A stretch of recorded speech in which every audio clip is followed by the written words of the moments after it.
how do you live in truth in your relationship when you are walking on eggshells? It's very, very difficult. But in this video, I'm going to show you how. So, in this latest episode of Living Truth, I want to talk about relationships. So, do you feel like you're walking on eggshells in your relationship? Do you feel like you are thinking about what you're going to say before you say it, in case there's going to be a disproportionate reaction to your words? And it might be something that is quite small.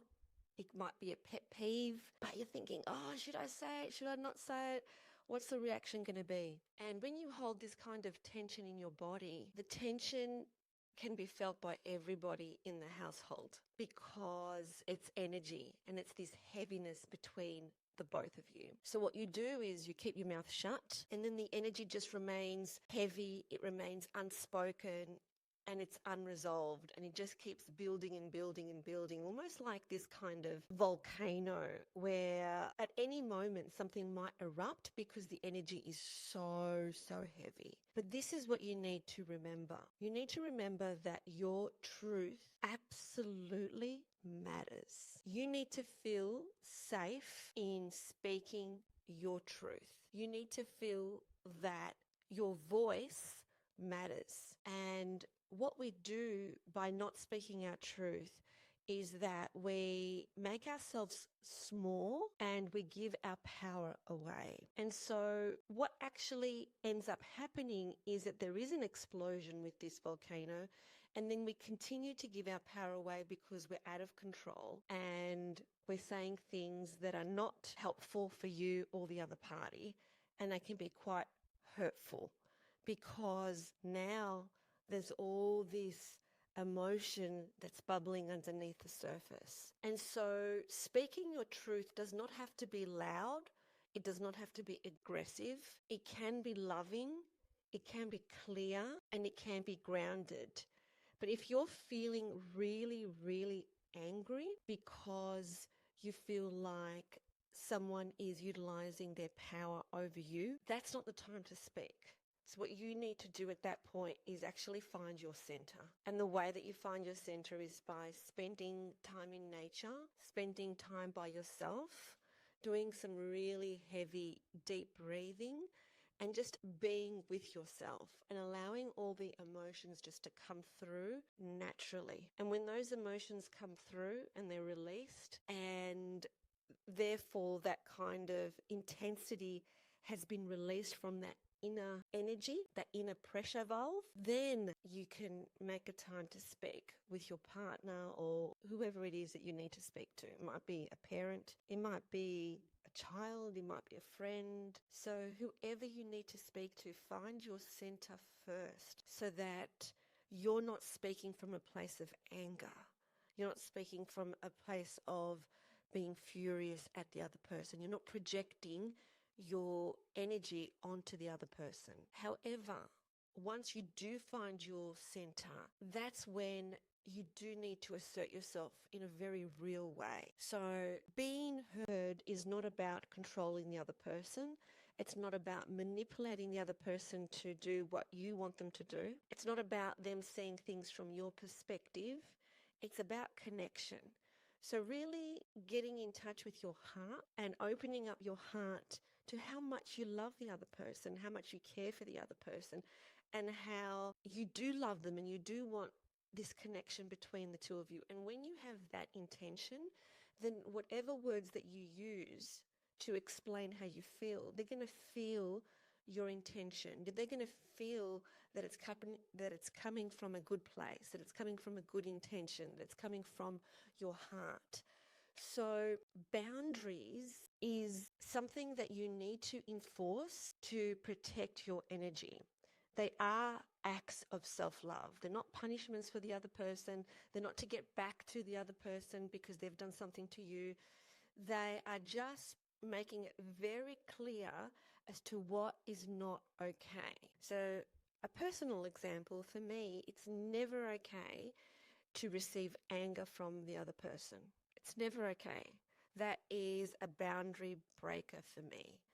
And so I make it very clear that people are not to ever shout at me, because that's not okay. My standards and my self-worth and the way that I see myself is so much more than that. And so if I'm ever in a situation where that happens, I don't address what the person is saying. I just say, I will not be spoken to like that. Please lower your voice. So you need to be very aware of what your standards are and be able to express that. But what that also means is that boundaries are not just suggestions. You're not just suggesting that they never yell at you, or that they are not angry at you, or that they don't project this kind of power play on you or play games with you. It's not a suggestion, it's an actual fact. So you've got to make it clear that, well, what will happen if they do that again? That you will not be available for that you walk away, that you will not be in the room to receive that. Or you might make it very clear that if this continues and this kind of behavior continues, I'm just not going to be around for it in the future. I won't be in the relationship because I will not accept it. So you need to ask yourself whether someone that you love should accept this type of behavior. And if they shouldn't, then why should you? So energy never, ever, ever lies. When you don't speak up, your body just carries this tension. And even if your words don't carry the tension, the energy does. And the moment that you're carrying this tension, the other person can feel the tension as well. And so your self-worth and your standards set the tone of what you are prepared to accept in your life and what you're not prepared to accept.